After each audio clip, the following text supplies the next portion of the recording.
we're still living through a moment that's exceptional in terms of the specific quality of the moments, but it's also something that's been done before. These are natural evolutions through society.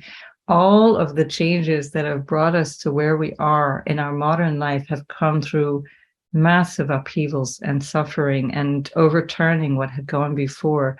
Even if you think, are you driving a car, using some kind of vehicle, or cooking with gas? Are you using petroleum in any way through plastic, or even some people put it on their skin through healthcare products, God help you. This use of petroleum is what? That's coming from the bodies, literally, of dinosaurs who were rendered extinct by one of the great mass extinctions of a previous era. So this massive transformation has made possible the life that we're living now. And I think it's really helpful to keep these big cycles in mind. We think that we've come to some kind of pinnacle of society, a pinnacle of our culture, a pinnacle of knowledge. Every culture thinks that as they go through these bigger cycles. And yet we have to acknowledge that they've also come to an end. These previous cultures, these previous eras have come to an end. We are at this point now where we're starting to see the cracks in this era. So obviously this is not to traumatize or frighten anyone. And on the contrary, my idea is to try and build resilience to all of this change. And so recognizing where we can be strong and resilient is going to be much more helpful. And building that resilience comes from an awareness. It comes from a new mindset. So it's clear that things are happening in such a way that we're being shifted, we're being changed necessarily in a way that we have to accommodate. And yet that is something that we can learn from, we can grow from. And when you understand there's a spiritual message, there's a spiritual growth possible in all of this change, then really we can make the best of it, even in the harshest of times, even in the most challenging times. So I want to bring in some ideas here from the philosophy of Stoicism. So many of you will have been familiar with this idea of being stoic, being powerful and steadfast through difficulties, through adversity. So Stoicism shows us a lot of wisdom in terms of dealing with adversity, dealing with things that come up in a way that we don't really feel comfortable with. It's similar to Buddhism. It came in the centuries afterwards. After the life of the Buddha, after the knowledge that was shared through the Buddha.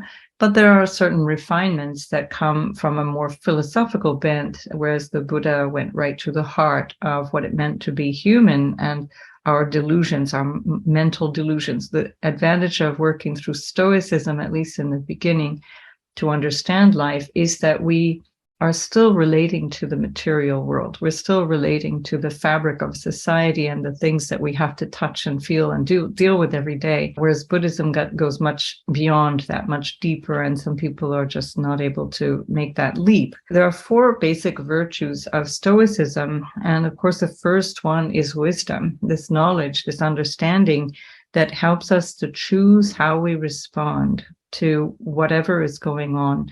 And then keeping the awareness of how we are being triggered on the inside, how we are dealing with what is coming from the inside experience or our inner awareness, and how that's affecting what is on the outside. And rather than triggering our need or our desire, our habit energy perhaps of dealing with the outer stuff, we're being asked to focus inward on how to deal with what's coming from our own response to that. And we realize that's where our real power lies. Our mind is very powerful, and we have power over the mind if we put our attention there.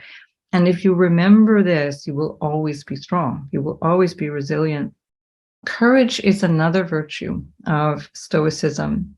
And having courage means that fortitude, that capacity to persist through adversity, just keep going, one foot in front of the other. Winston Churchill said, if you're going through hell, just keep going. Don't stop and contemplate it. Don't focus on it. Keep going, walk through. Things like that are really helpful to remind yourself when you're going through change, when you're going through events or situations in life that might be challenging. It's worth remembering it's just something that's changing. It's not the end of you. It's something around you that is changing, and you are there experiencing all of it in your permanent awareness. Temperance as well is a Stoic quality. That's a sense of self-control. So that's something that we don't really acknowledge in our modern life. The idea of self-control is a bit lost on us. Often people think of that as control coming from the outside. And this is where the Aquarius energy has lost the plot a little bit, where Aquarius energy in modern times has gone way far out, meaning I get to do whatever I want. I get to let my freak flag fly and all that stuff, which is a wonderful individualistic expression within society. But at a certain point, Saturn says, don't let that impinge on somebody else. So if what you're doing is really good for you and you're bringing out the best of you and you're really shining and letting your freak flag fly, then that's great. But once that starts to affect the quality of life of somebody else, and I'm not the judgment or the opinion of somebody else, that's a different story, but really affecting the quality of life of somebody else, then we have to address Saturn. Then Saturn comes in and says, hang on a minute, there's limits to this. So where have we been perhaps exaggerating, going too far towards the Uranian energy of Aquarius and not applying the Saturnian energy, which says, are you being realistic? Are you aware of what it is that you're contributing to and what it is that you're doing? So it's not always about going forward and expanding. You know, one example of that more Uranian aspect of Aquarius would be putting people on Mars, moving people into some kind of Martian colony, as a way of somehow bypassing the mess that we've created here on Earth. And Saturn would be saying, hang on a minute, don't you think you should put your own house in order, restructure things here on Earth, where we have the technology, the nature and the biosphere that supports all of life, before we start to break the barriers, go through this intellectual, sort of antisocial way of pushing the boundaries of science, which is very Aquarius. The boundaries of science are that idea of Aquarian intellect and know-it-all kind of quality that can actually be a little bit negative. It can be something that can actually be harmful for the fabric of society. So just recognizing what is it that I might be doing in my life that might be a little bit too chaotic or not really focusing in on what's actually going to be good in my long-term best interests and those of the people and society around me.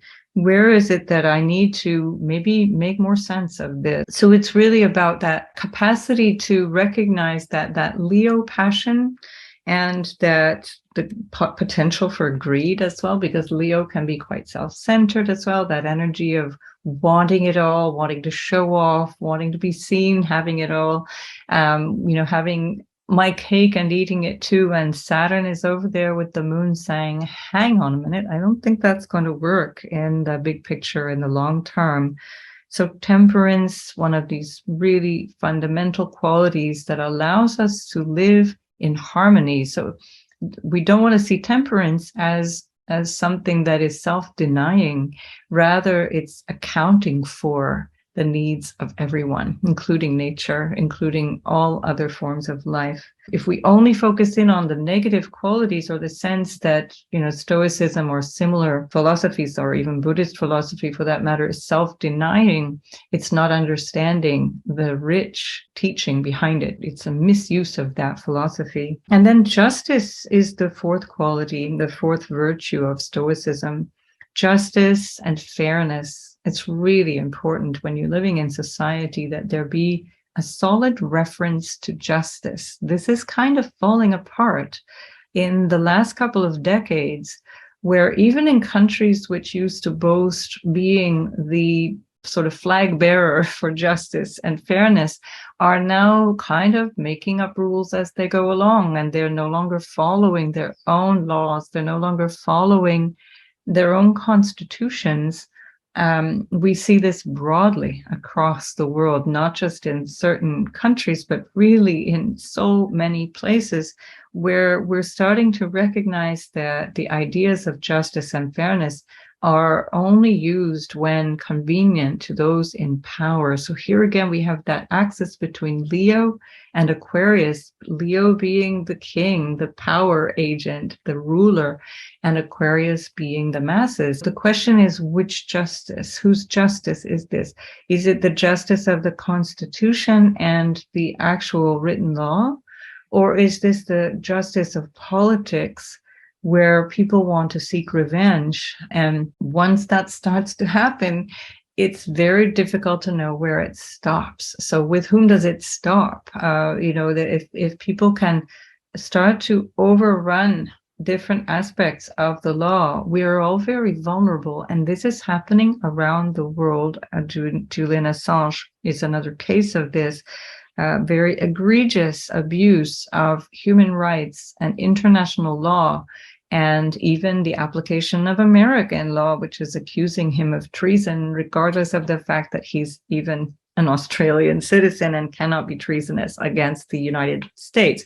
So we have to start to understand how these things apply to all of us, and finding a truth in our own understanding of the laws of nature, our natural justice, that is about the good of everyone and not for selfish or political purposes. So again, here's a really interesting polarity between Aquarius and Leo. Stoicism is the ultimate Saturnian kind of energy. It's the ultimate Saturnian sort of philosophy of life. Definitely, if you're interested in this kind of thing, study Seneca, study these ideas that were propounded by the Stoics, and you'll find that there's an incredible amount that we can really be guided by in a totally ecumenical way. It really doesn't matter what your religious beliefs might be, what your personal philosophy might be, it'll be enriched by the understanding of Stoicism. Leo is much more about Epicureanism. It's about pleasure and hedonism, about seeking for all the comforts and joys of life. There is an opposition there. There's something to consider. So where are things being shown up in my life where that requires some kind of thinking and adjustment, whether it be in my own experience or in the public sphere, and how I'm participating in that. Saturn is about control, this idea of control over things, or are we being controlled by? We definitely suffer when we are feeling controlled or when we try to control things. So there's suffering that's created when things are not allowed to move forward with ease, with flow. When society is hyper-controlled, there's an enormous amount of suffering and breakdown. And so the paradox is that these ideas, these laws, these rules, these standards that are set to establish society are there for our good, for our benefit, for the greater good of all. And of course, those are always the famous last words when a totalitarian or authoritarian ruler says, I'm doing this for your own good. That's what abusive parents tell children, what abusive partners tell their spouses. And that's something that we all must be alert to, be aware of. So we suffer when we try to control what is not in our control. We can't, for example, control what other people think or do or say. That's completely out of our control. But we absolutely can decide how we respond to this. And since Aquarius in modern times is very much about social networks and how we connect with people on these social networks, it's worth reflecting on that too. To where are we putting our energy? What is controlling us through social networks? And reflecting on all of those, both collectively and individually, we can definitely change our response to what is happening. We don't need to react to how other people experience us, or how other people might talk about us or might do things around us. We simply have to control our own response to that. And one of the great ways to remember how to move forward is somebody else's opinion of you is none of your business, where you recognize this is not my problem. It's more speaking about what they're going through than what I am actually dealing with. Of course, on the condition that we recognize the actions that we're undertaking and how they might affect other people.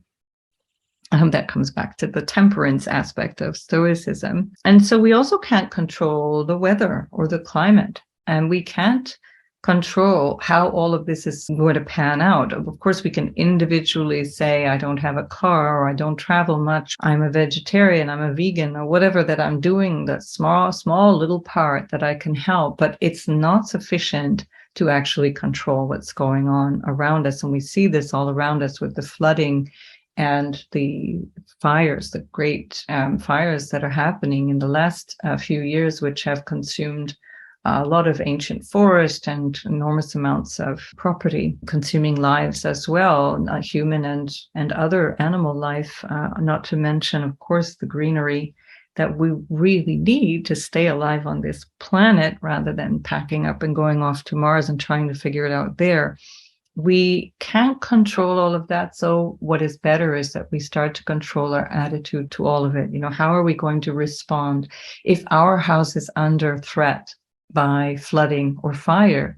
Can we already have a sense of what it is that we can do about that? So, just to give you an example, if we look at this Aquarius full moon chart, it's just by coincidence that because I set it to where I live in Brussels, it's got a Cancer rising, and I happen to be a Cancer rising. And so this is happening in my 8th house, which is what we see here. Having said that, I don't want you to look at this as a specific meaning. If you are in Brussels, it could be a very particular meaning. And that's, by the way, where NATO and the European Union have their headquarters, so that can be misconstrued for them as well.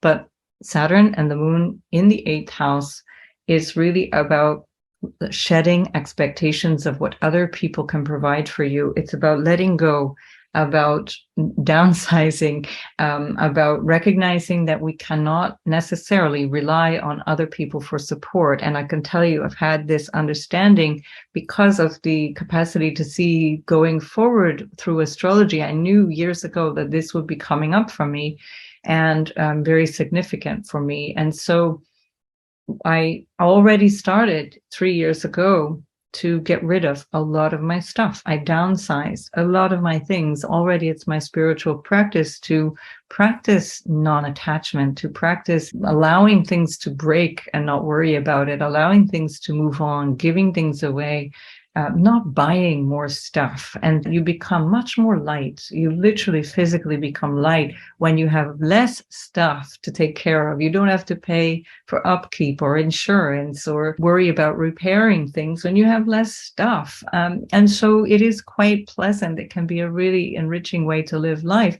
But anticipating that also allows me to say, well, if all of this burns down, I have already let go of it in my mind. And of course, you can be sad about losing photographs or losing objects that you may have acquired or certain things that have significance for you, but it doesn't mean that that's going to demolish you. You are not your house. You are not your car. You are not all of these things that you acquire and accumulate, including this body. So practicing non-attachment and letting go is a really powerful way of going through these times. So I'm speaking now about this full moon, but this full moon is a significator of our times. It's really speaking to what we're experiencing in these moments, 2022, and how this is shape-shifting our world and our society. And we certainly can't control the economy, if there is any such thing as the economy or a sense of an economy. So we can decide how we want to deal with money, how we want to deal with our stuff, our belongings. Like I said, I've shed a lot of things. I also went through a period where I was conned out of an enormous amount of money about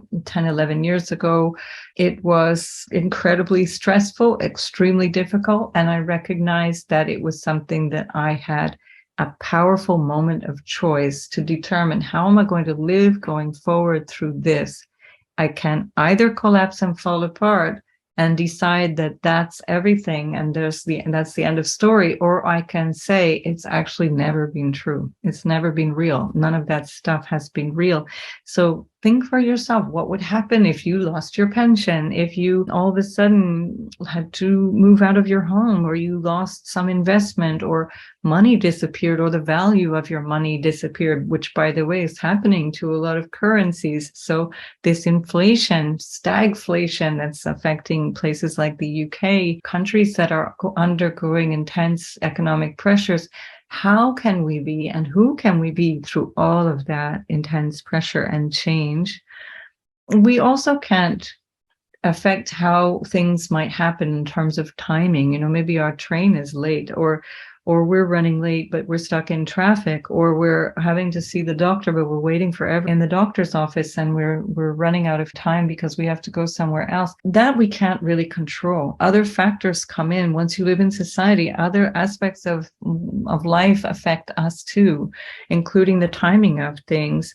But we can definitely deal with how we behave around that. We don't need to get stressed and anxious. We don't need to get angry. Road rage comes from people being extremely self-centered and not thinking about all of these factors that they're not able to control. Believing that we can control everything outside of us is a source of suffering, and it causes suffering for people around us. They say that a true yogi actually never waits, that there's nothing to wait for. There's only this moment, that you're here in this moment. We're here and now. Saturn rules time. It's about the limitations of time. It's about restrictions based on time. It's the ultimate ruler of time, meaning death, the sense that we have a limited amount of time physically in this body on this planet. And so when we understand that time is short, life is short, we could disappear at any moment. Understanding that, we start to realize there's no point in wasting this time by being in a foul mood, or blaming other people and stirring up trouble all around us, or feeling like we should be somewhere else when we're actually wherever we are and needing to be right there. The more present we are to whatever is happening, the more pleasant we can create an energy around us, both from our inner health, because our mental attitude creates our health, it changes our hormones, and also what it is that we'd like to share with others. So my teacher, Thich Nhat Hanh, always spoke about presenting yourself to others like a fresh flower. And the only way that we can do that is to really be pure inside, to clear our energy and to be at peace inside. It's not about faking it. It's not the Leo thing about wanting this to look like anything in particular. It's about really being that Leo energy of pure self-expression, which is coming from the heart. It's generosity, it's childlike, it's simple and loving, and has nothing to do with a narcissistic sense of, look at me being so good, or look at me being so patient, but actually underneath feeling the opposite. This is where life is happening, folks. It's not necessarily pretty, but we have to make the most of it. If we feel powerless, if we are feeling ineffective or jealous, we feel resentful, we feel somehow miserable in the situation that we might be in, then it's because we're trying to control areas of our life that we simply can't control. So recognize that wherever you're feeling that energy of frustration and ineffectiveness or powerlessness, it's because you're pushing at the wrong door. You're trying to change something that is beyond your capacity to change. So turn that energy inwards and try to manage your expectations and your assessment and judgments of stuff. We don't know what we don't know. And this alone is a reason to stay humble. So avoid jumping to conclusions. It's helpful to anticipate obstacles as well. So if we think about what might go wrong, think about potentials, like I mentioned earlier, what would I do if my house is burning down?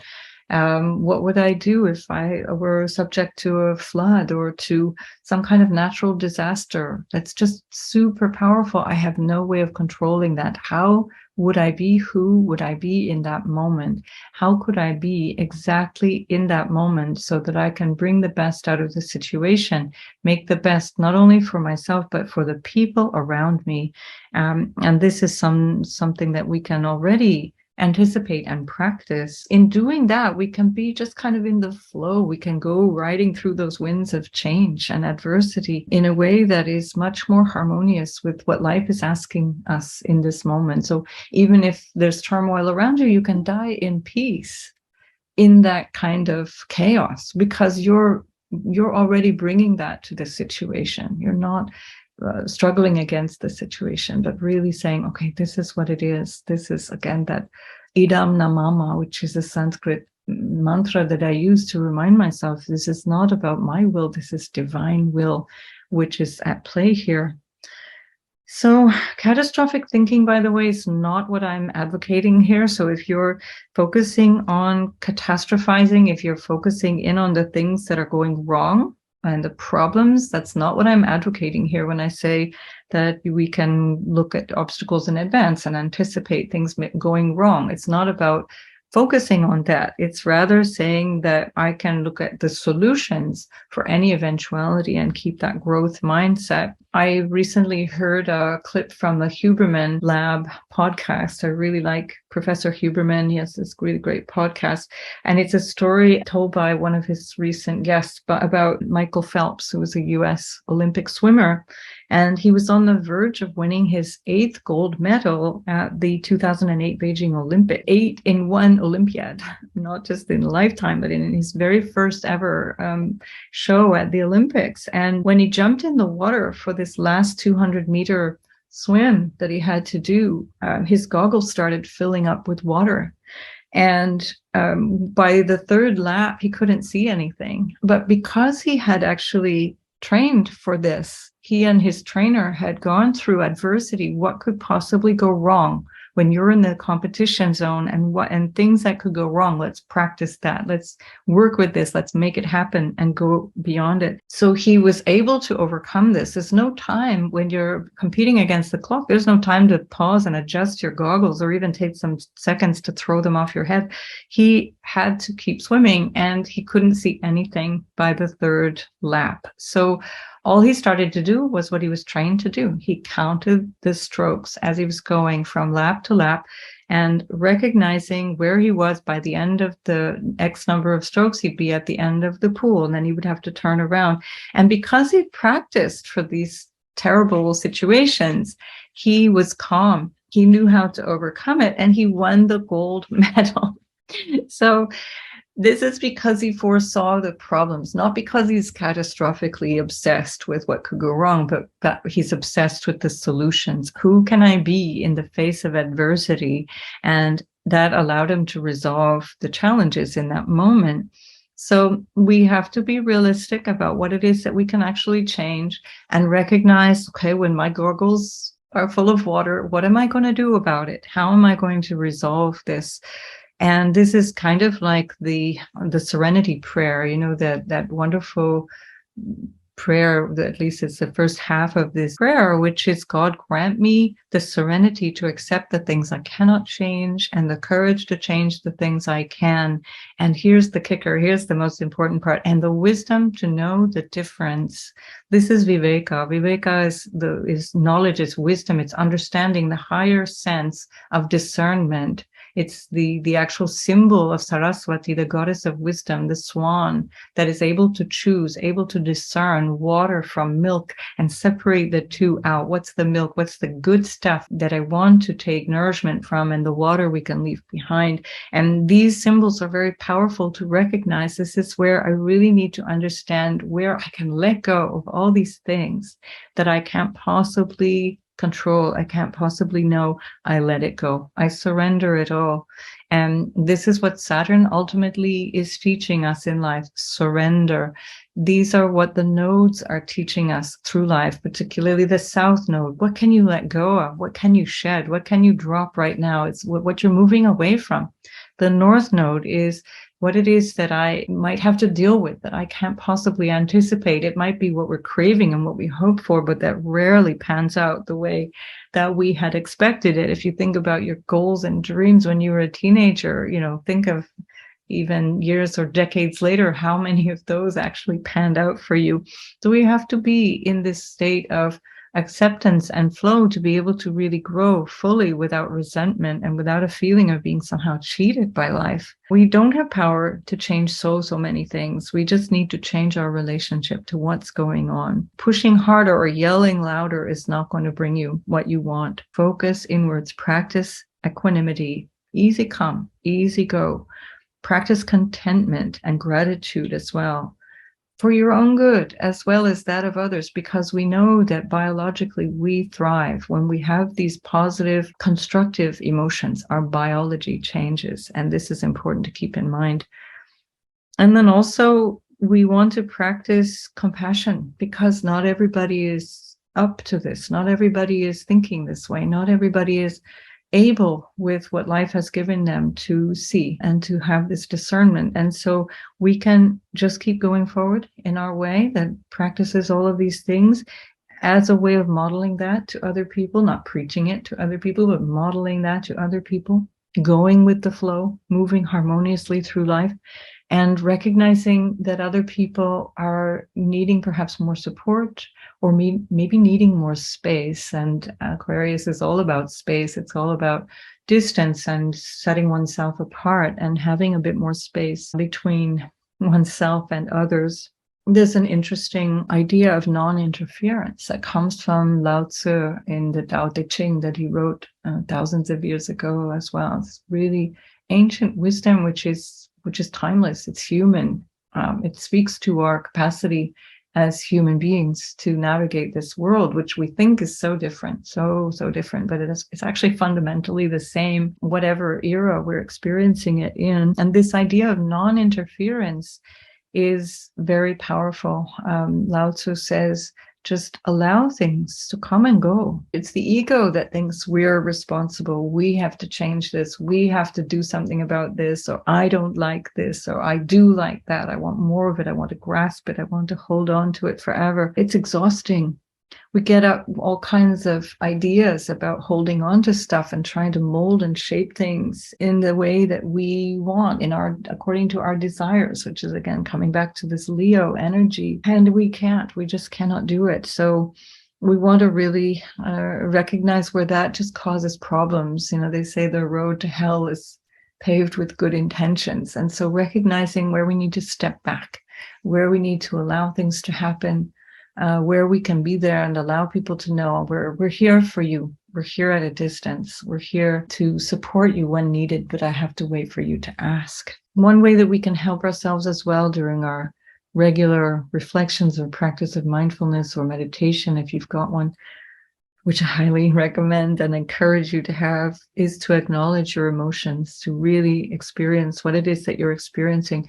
Go through that in a time where you're at peace, and recognizing certain things come up. They'll be there kind of just under the surface. Don't wait for yourself to be upset, or if you are upset, pull yourself away, separate yourself out in a way that is non-harming, non-violent, and says, I need to take care of myself right now. I'm just going to take some space and time and reflect on my emotions.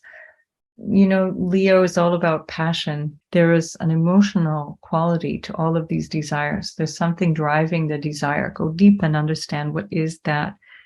Like things that appear to be one way are not actually a result of that thing that we think it is. Like anger, for example, it's rooted in our sense of sadness, whatever we regret, what we wish could have happened. We're angry for other reasons besides the anger that we think we're feeling or that we sense is the predominant emotion. Go deeper than that till you figure it out. And then certainly don't project that onto others until you've really understood your own situation. Understand, this is what I'm experiencing. It is not a product of what is happening around me. It's my response, my choice, and we can't point fingers of blame at things that are going on around us.